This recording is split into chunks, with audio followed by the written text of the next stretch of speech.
Қайырлы күн достар, бүгін біз сіздермен бірге өте дәмді болып шығатын тауық етінен шұжықтар дайындайтын боламыз.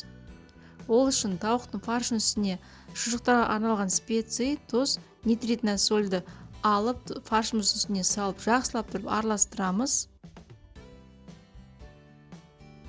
Араластырып болғаннан кейін маринадтауға фаршымызды 12 сағатқа салып қоямыз. Яғни бұл фаршымыз бізде холодильникте 12 сағаттай тұруы керек. Сол кезде специяымыз жақсы сіңіп, етіміздің дәмі күшейе түседі. 12 сағат өткеннен кейін арнайы шұжыққа арналған қалташамызды алып, мясорубканың ұшына кигіземіз. Бұндай насадкалардың барлығын қайда алу керектігі мен видеоның астында описанияға қалдырып кетемін. Енді міне етімізді өткізген кезде асықпай етімізді осылай өткіземіз. Арасында ауа қалып кетпеуі қажет.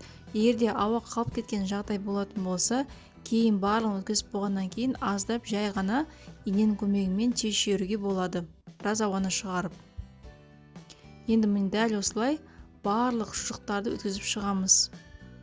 Бұл жерде айта кететін жайт, шұжықтарға арналған қалташалар әртүрлі болады. Мендегі қалташа ол қуыруға арналған қалташа.